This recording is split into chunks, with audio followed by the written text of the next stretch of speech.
From Kansas State University, this is Agriculture Today. Eric Atkinson here. And coming up today, from Oklahoma State University, Derrell discusses what's happening in the cattle markets. He'll remark on the latest USDA cattle on feed report, and Derrell talks about wheat pasturing opportunities in the central and southern plains and the ensuing impact on the feeder cattle market. Then, one of the speakers at the recent Beef Stalker Field Day, hosted by K-State, from the Kansas Attorney General's office, Kendel Lothman, talks with Sarah Moyer about protecting one's operation from cattle theft. And Jeff Wickman has this week's 4-H segment. He'll talk with K-State's Amy Sollock about the new Science of Agriculture challenge that 4-H youth can take on locally. All this and more straight ahead on Agriculture Today. Hamburgers, roast, ribs, steak, or whatever you prefer. Beef, it's what's for dinner. Kansas cattle farmers produce 7.5 million head of cattle per year. It takes about 7 tablespoons of peanut butter to get the same amount of protein in 1 serving of lean beef. Support your local Kansas farmers and ranchers. Eat beef. This message was brought to you by the K-State Animal Sciences Leadership Academy participants.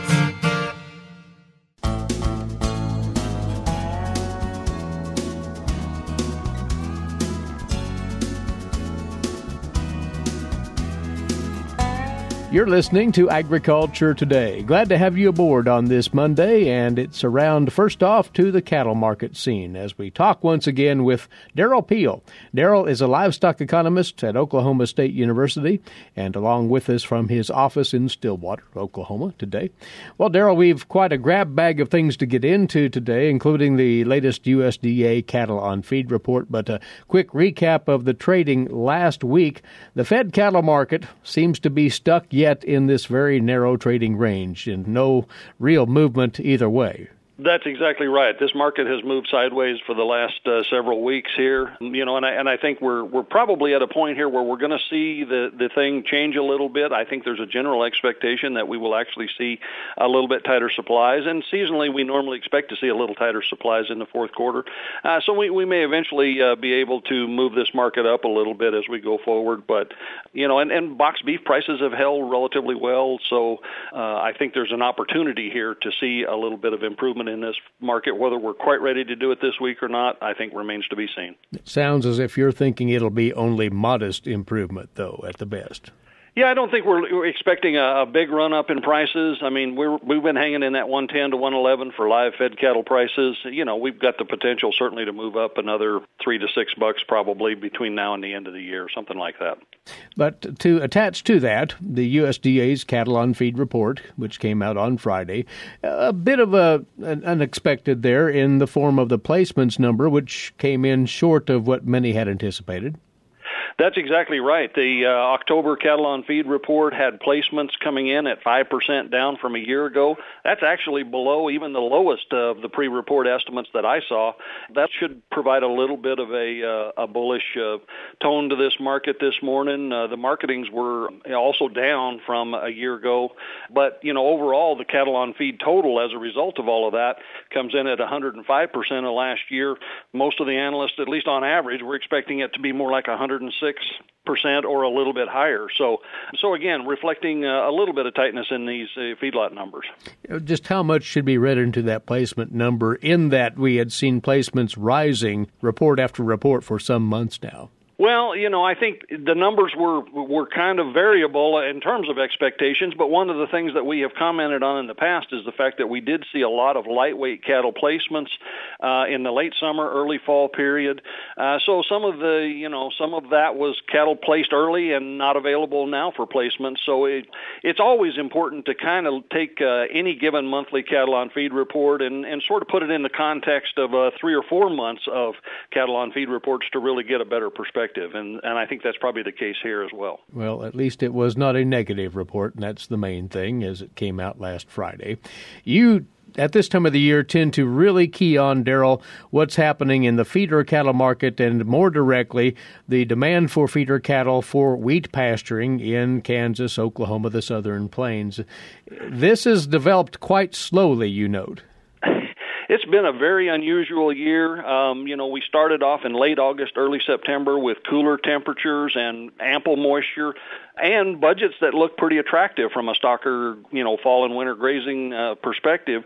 So we had some guys jump out and get wheat planted early, but it has been, it was wet in August and it's continued wet. In fact, the Oklahoma Mesonet system says that the last 90 days is the wettest for that particular 90-day period on record, and the last 30 days is the second wettest for that particular 30-day period. So we've gotten into a situation now where the wheat that was planted is up and doing well and in many cases getting close to being able to graze, but it's so wet we can't turn out cattle.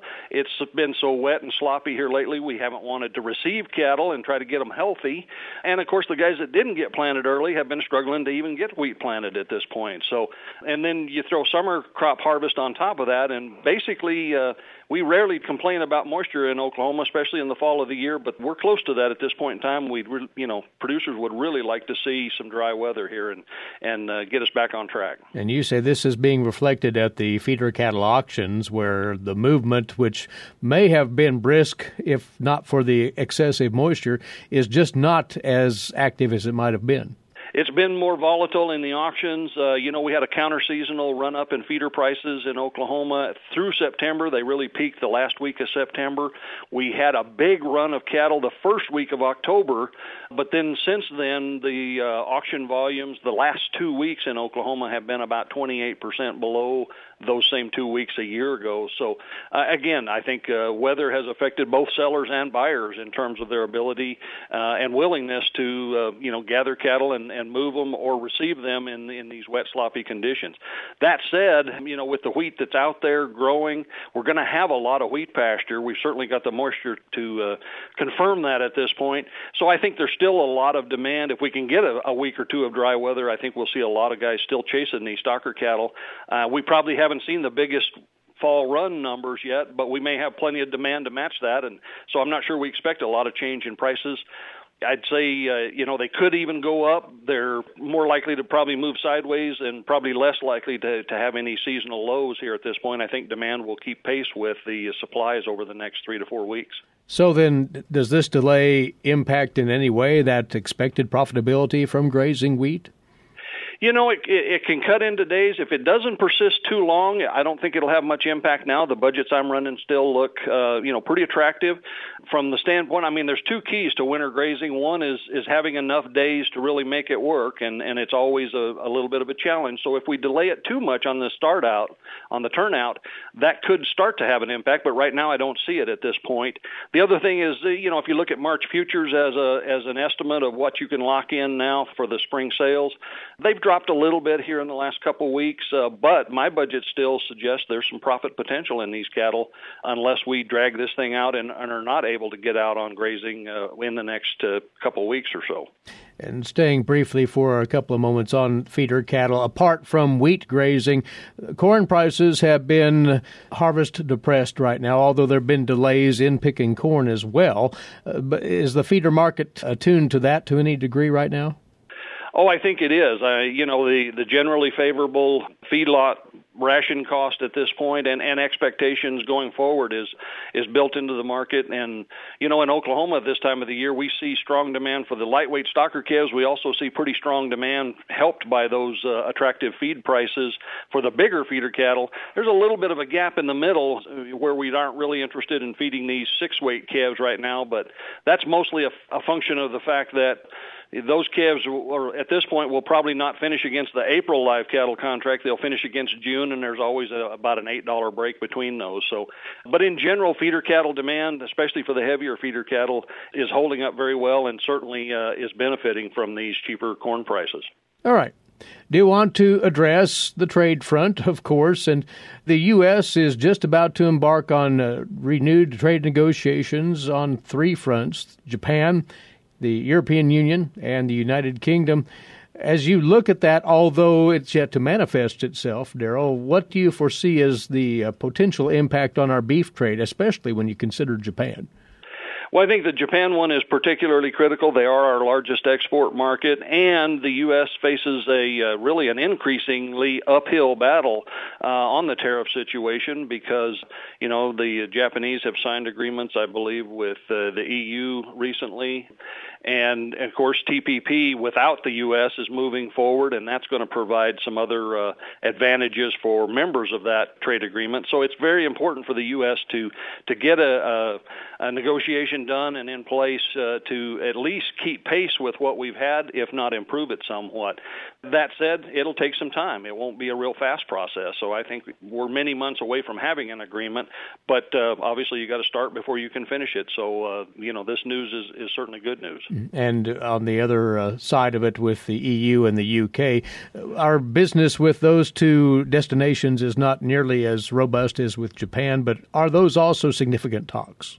Well, they certainly are. I mean, every little bit helps, and now with EU and the UK separate or about to be separate officially, I guess it is important for us to again continue those negotiations and try to improve access where we can. And in the Europe market, we tend to ship the NHTC, the non-hormone treated cattle, to fit into that market. Mm-hmm. And so, that potential, and if we ever get to a point where we can get back into China, those same cattle basically qualify for China.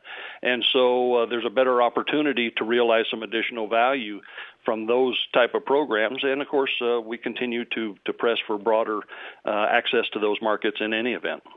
Well, before you go, you mentioned your wheat pasturing budgets. If a producer would like to have a look at those, presumably those are on your website, Derrell.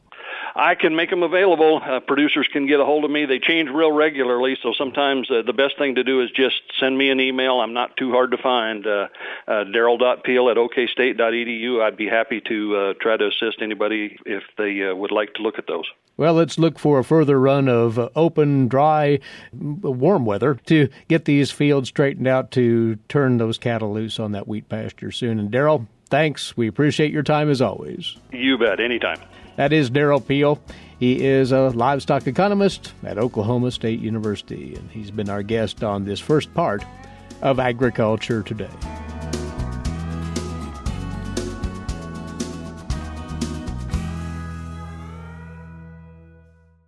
What is radon? Home exposure to radon gas is the leading cause of lung cancer death in the United States for non-smokers. In Kansas, 1 in 4 homes will test at or above the EPA action level. The Surgeon General recommends all homes be tested and fixed if necessary. Visit kansasradonprogram.org for more information. Test, fix, save a life. This message brought to you by the Kansas Radon Program, the Kansas Association of Broadcasters, and this station.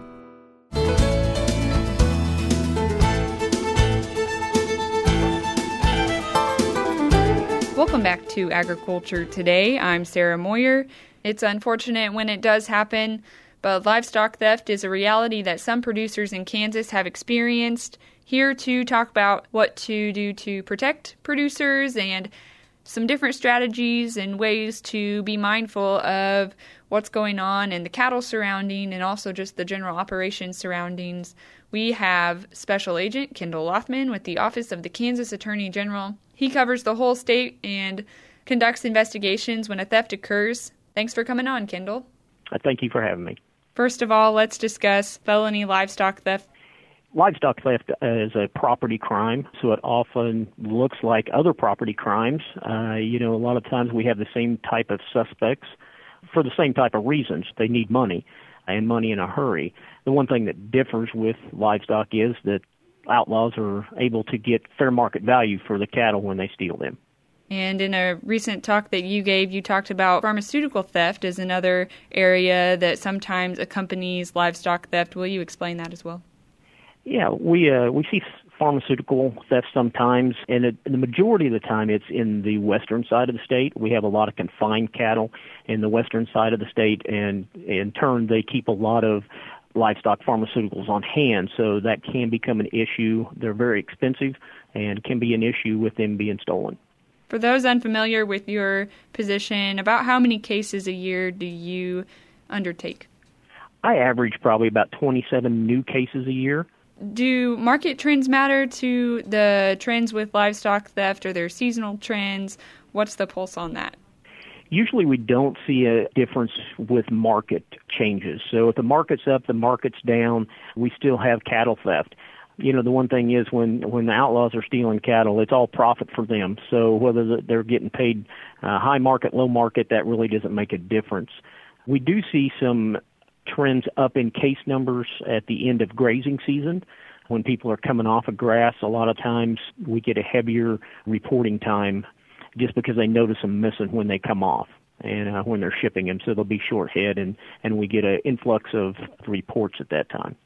And so speaking about that, producers who have experienced livestock theft may know some tips or some ways that help out your end as far as having an investigation, work in favor of a producer and of you as you're investigating it. What is the best way to identify livestock or to keep track of livestock to prevent livestock theft? Part of our job is anytime livestock come missing, and we need to try to identify the livestock if we can come up with them and we find where they've went. Still, the best way to identify your livestock is to put a brand on it.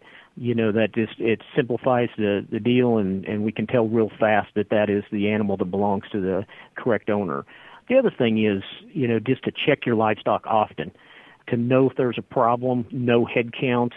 Anytime we can cut down the amount of time that we know that the crime occurred in, obviously we're closer to the outlaws at that point, Time elapses, the cattle go farther away. Is there any type of an advantage to locking a gate? That might be a question that producers have. What type of response do you have to that? Yeah, I believe, locking a gate is just a great thing. There's a lot of people that don't like to lock them because they don't have access. But what it does is it allows you to know that you have a problem right now. If you lock the gate and you find the lock or the chain cut, you obviously have a problem. If you go in and count your livestock and you're short, you're going to make a report that day. If you don't have a lock on your gate and you happen to be short livestock, you may just think they got out or they, wandered into the neighbor's pasture or something like that and may not make that report on a timely fashion. So it puts us way behind the outlaws. What is the role of livestock markets and how do you collaborate with them? I work closely with our livestock markets in the state, and they are such an important part of trying to detect and catch these outlaws that are stealing livestock. Can't tell you enough that we try to build those relationships with them and work with them as much as we can. Who does brand inspection in that group? So we only do brand inspection at 6 markets in the state of Kansas, and those are all out in the west side or the northwest corner. And Department of Agriculture has 6 brand inspectors that are assigned to those markets that look at brands in those areas. But nowhere else in the state do we do brand inspection. You talked about the western side of the state having more livestock theft. Does that follow with the other types of theft that accompany livestock theft? I think our livestock theft probably is pretty consistent across the state. The west side has more livestock than the rest of the state, and that is due to the large numbers of confined livestock that are on the west side of the state. When you go out and are investigating a case, what type of evidence do you look at to help solve the case? Obviously we're going to look at any physical evidence that we can find at the scene that could include, items dropped by the people that were there that took the livestock, and that could range from, water bottles to receipts to feed sacks. We also look for tire tracks, footprints, that kind of stuff. Any type of evidence that might be left where they pulled up and loaded the cattle. And that could even be a paint transfer from a trailer or a pickup where they ran into a gate or brushed up against it as they were loading stuff. So all that stuff that, any type of small evidence that we can find will help us, through the investigation. In your recent presentation that you gave, you had mentioned that some of these thefts don't look all too different from maybe the cattle handlers or the owners themselves. Why is that the case, or why is that maybe a trend, do you suspect? I think a lot of these they resemble the other cases, and I think that they are similar in some way. We just have to try to work them individually and see what we can find on them. And are there differences between cattle on pasture and confinement? I know you mentioned earlier in our discussion that there is sometimes a trend there towards the end of grazing season as producers are bringing their cattle off of pasture, but what's the difference there with how producers should be protecting themselves in either of those scenarios. So we do see confined cattle. I'm just going to tell you we don't have theft cases in confinement like in a starter yard or a feed yard. We do have those, but more related to confinement, during weaning time, especially on calves, the producer will pin up the calves to wean them, and we have people that prey upon that. They see that, they find those calves pinned up, and then it's an easy mark for them to pull back in there at some time at the night and take those calves.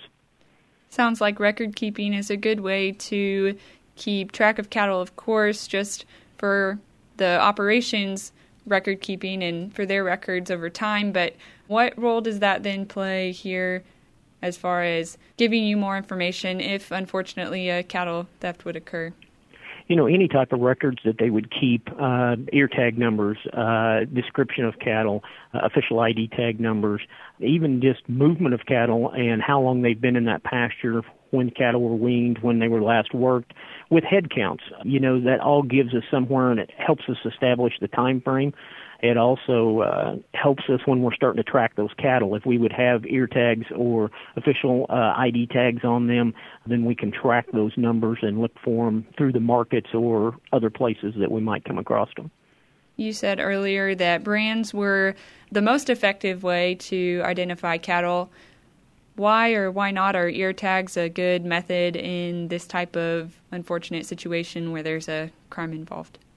Well, ear tags are easily cut out. I'm going to tell you, just like a calf foot vaccination tag or a Baines tag is a metal tag that's put in the ear with a unique number. We don't get near as many of those taken out as we do just like a ranch tag or a farm tag that would go in. So those are easily removed, and most of the time the outlaws are going to take those out before they take them to the market, and so it does not help us on tracking them. But the official ID tags a lot of times are left in, and we do use those to track the cattle. Any other advice, Kendel, for producers who maybe have had neighbors that have had some suspicious behavior around their operation? Do people bait cattle then to steal them, or what are some suspicious behaviors if producers would notice something off on their operation? What would they do, or would they contact you, or how would they go about that? Well, I think it's important for the producers to pay attention to what's going on in their property and their surroundings. That we do get these outlaws that bait the cattle up, and sometimes that's not a normal thing for the cattle. So if they watch their cattle, they may see a difference in how their cattle are acting if they're being baited. But just keep an eye on your surroundings and talk to your neighbors. If you see something strange, call and report it to the sheriff's office. And if the sheriff's office doesn't know, they can't go look. So we need to get those reports of suspicious people or suspicious vehicles in an area, and let law enforcement check those out and see if it means anything. Do you have any other comments that you'd like to share with producers? I think the biggest thing is just brand your cattle and check them on a normal basis. Sounds good. Well, thank you for taking some time and speaking with us today. Not a problem. Thank you very much. That once again was Special Agent Kendel Lothman with the Office of the Kansas Attorney General, speaking about livestock theft, how to protect yourself as a producer, and what to keep an eye out for as far as how to identify your cattle if you're making those decisions. Those were some suggestions from Kendel that may be helpful if that's a concern. If you'd like to learn more or contact Kendel's office, their information can be reached at ag.ks.gov. I'm Sarah Moyer. You're listening to the K-State Radio Network.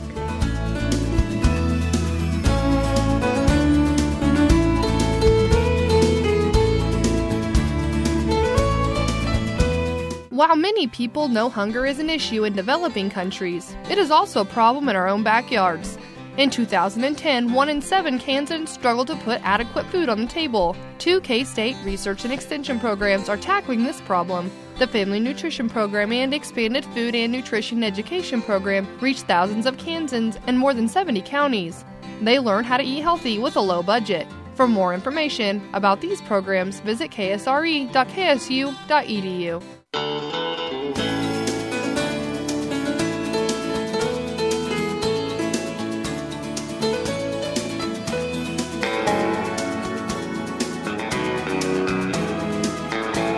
You're tuned to the K-State Radio Network and Agriculture Today. Eric Atkinson here as we resume now with today's agricultural news headlines for you, these courtesy in part of DTN.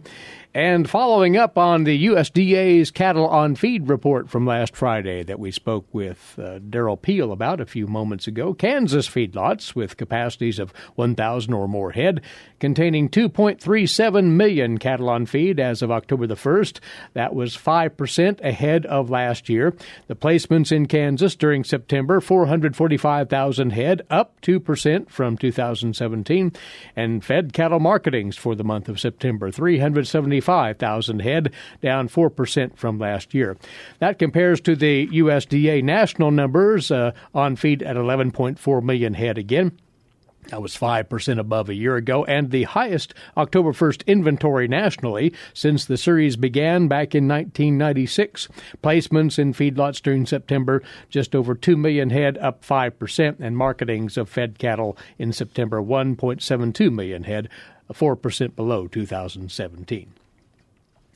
3 states, along with the American Farm Bureau Federation, have asked a federal court in Texas to vacate the 2015 Waters of the United States, or WOTUS, rule, in the latest in a long series of court actions. In separate motions filed with the U.S. District Court for the Southern District of Texas in Galveston, the states of Texas, Mississippi, and Louisiana, and the AFBF, asked the court to throw the rule out for a number of reasons. Currently, the rule is in effect in 22 states and on hold in 28 states, the latter including Kansas, as a result of the long legal battle. The EPA continues to draft rules to repeal the 2015 rule and replace it by September of next year. Now, the agency had finalized a rule to delay the implementation of the 2015 rule to the year 2020. That has since been struck down by another court. The AFBF is arguing that the EPA violated the Administrative Procedures Act by not allowing the public to comment on the rule before making substantive changes before it was finalized. The group argues as well that the rule was arbitrary and contrary to law, violates the Constitution by regulating dry, isolated land features, not channels of interstate commerce that do not substantially affect interstate commerce. The states are asking the court to vacate the rule based on a number of constitutional issues. They argue that the 2015 rule falls outside the federal agency's statutory authority in the Clean Water Act, that it violates the Administrative Procedures Act, and exceeds Congress' Commerce Clause authority, and violates states' 10th right amendments. Earlier this month, AFBF attorneys filed a motion in the U.S. District Court for the Southern District of Georgia to have the 2015 rule vacated. The National Wildlife Federation filed a motion in that same court in support of maintaining the rule.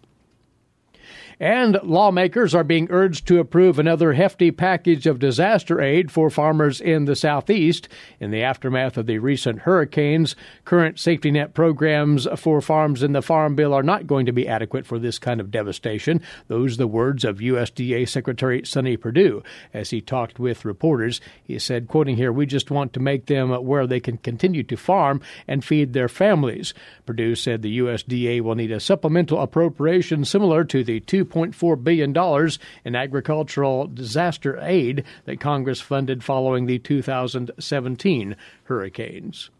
And Secretary Perdue, along with EPA Acting Administrator Andrew Wheeler and Food and Drug Administration Commissioner Scott Gottlieb, have signed a joint agency agreement aimed at educating Americans on the impacts and importance of reducing food loss and waste. In the U.S., food waste is estimated at between 30% to 40% of the food supply. Food waste, the largest category of material that ends up in landfills at more than 75 billion pounds per year. The USDA is stating that department is taking on several efforts to reduce food waste, which includes educating consumers about the problem of waste and improved food storage. Looking at post-harvest waste, the USDA expanded a farm storage loan program back in 2015 and expanded the commodities eligible for those loans. Since 2000, the year 2000 that is, $2 billion in such loans have increased storage capacity by enough to store 1 billion bushels of grain. Under Under the formal agreement, each agency will work to align its strategies on food waste to better work together. The USDA and the EPA already had programs called the Food Loss and Waste 2030 Champions, but the agency stated that more work is needed.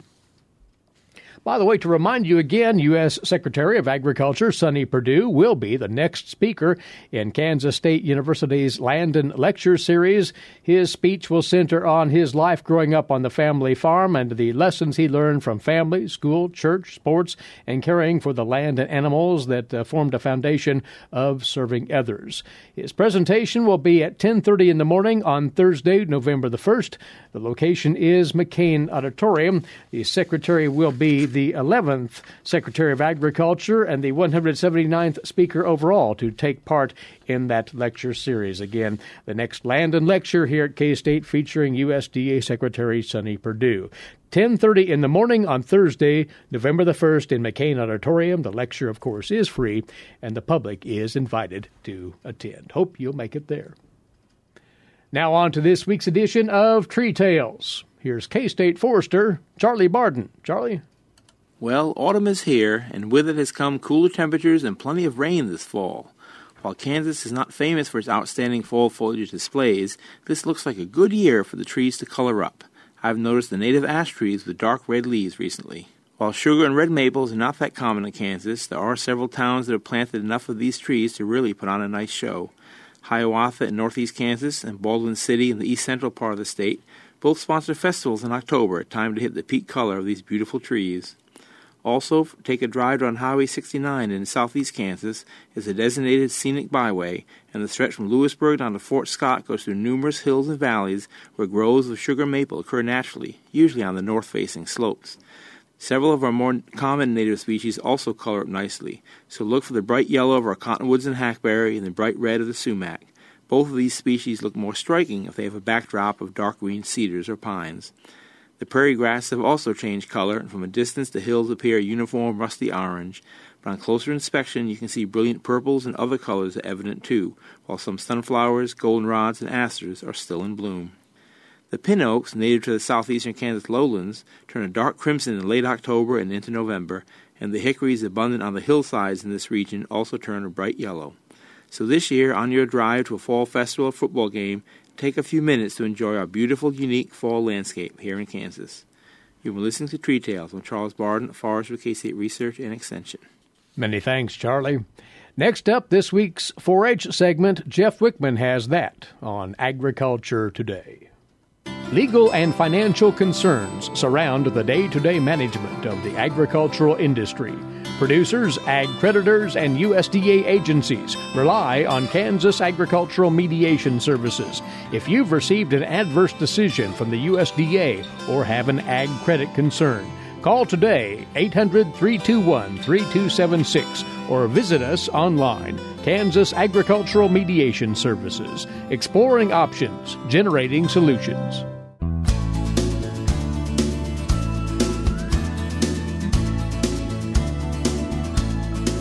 This is Agriculture Today. I'm Jeff Wickman. Science, engineering, and technology is one of the many project areas for 4-H youth.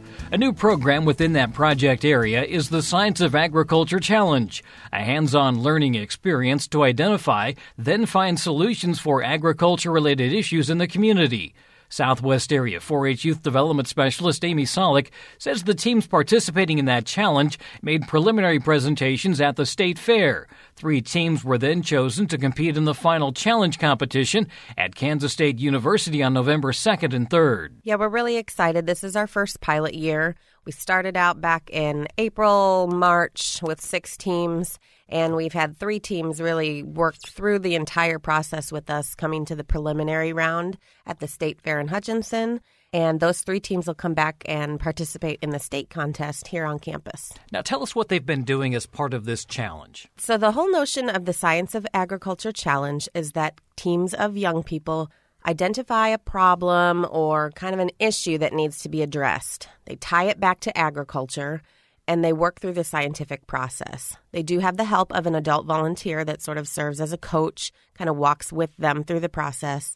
And they learn as much as they can about their problem. They research it. They talk to people in the field. And then we want them to form potential solutions and actually go as far as solving the problem. So they're not only learning the research aspect, but they're also doing the identification process, which is sometimes really the hardest thing, is to identify the problems. Yeah, which problems are worth solving? Why is it a problem?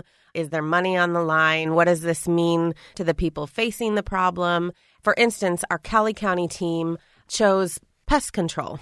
And, initially they wanted to test organic versus non-organic control methods. And I challenged them to think, one step higher. Why is this even a problem? What are the pests? Why do we need to solve the problem? And so they thought, that's a good question. So they got out in the field, talked to producers, talked to sales reps, and really kind of got a better handle on what this means in the real world. So they make presentations then? How do you judge them, I guess? Yeah, we asked the teams to put together almost a 30-minute presentation. They give us the entire 360 view of what they've done all throughout, the last 6-7 months. The heartwarming, I guess, piece to this challenge is these skills that the kids are getting are really producing results at the end of this. I think potential employers are looking at these kids thinking, wow, they have skill sets that we want to hire. And the idea that they can identify the problem, research it, solve it, and then be able to communicate that to a panel of judges is really, really something. And science is something that is playing a larger role now in the 4-H program. Yeah, we want people to know that we're really relevant in today's world. And there's a shortage of kids that are ready to take on positions that employers have for today's jobs. And we want them to know that 4-H is producing young people that are ready to take that on. And kids that are critical thinkers, kids that can communicate, work together, collaborate. And nobody does that stuff better than 4-H. I know it's also been an emphasis to get more girls involved in some of the science projects. Are you seeing that through this challenge? Yeah. Actually, I think it's pretty split 50-50. And younger versus old. To be in the Ag Challenge, you need to be in junior high through high school. And we've actually got 2 junior high teams and one comprised of juniors and seniors in high school. So it's fun to see the level of enthusiasm and the interest and really tackling some higher thinking processes, which is fun to see them do. And because 4-H is a national program, this is something that you picked up from a group in Minnesota. Yeah, a couple years ago, Minnesota hosted a conference. They wanted to share what they had been doing. They'd seen great success with this program, not only building skills in their 4-H young people, but it was really kind of a opportunity to reach out to some corporate level partnerships and secure some sponsors for them and kind of, remind folks that we are still very, very relevant in youth development. And so we're hoping that that kind of happens here in Kansas.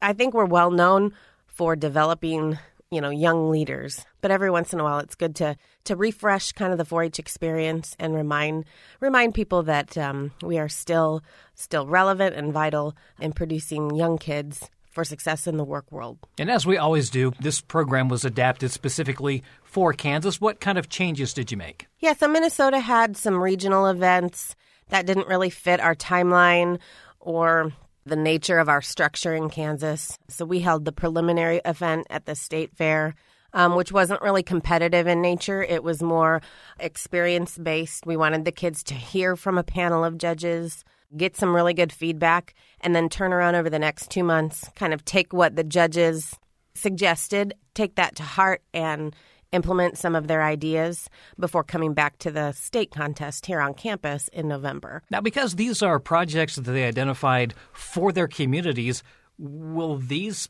possibly make it into some sort of a community plan? Very much. Actually, one of the teams in Lyon County, it's a water conservation topic. And they're looking at rain barrels and the efficiency of them, how well they work.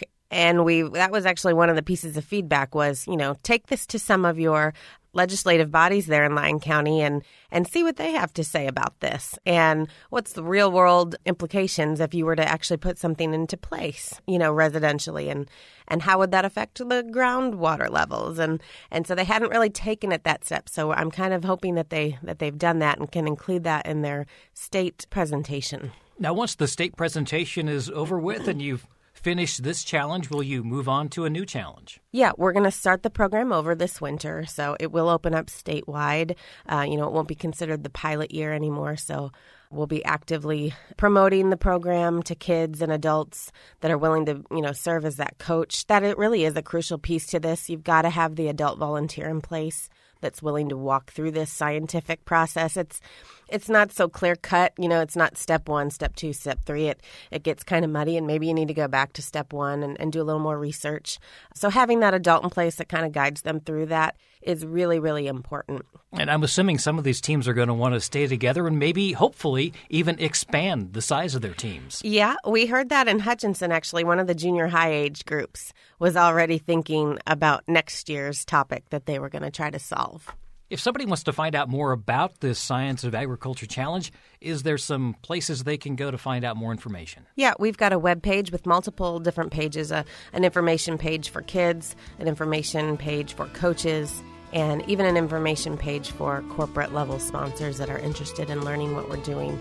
But they're all there on kansas4-h.org. That's Southwest Area 4-H Youth Development Specialist Amy Sollock. And that'll do it for this edition of Agriculture Today. For Eric Atkinson, I'm Jeff Wickman. This is the K-State Radio Network.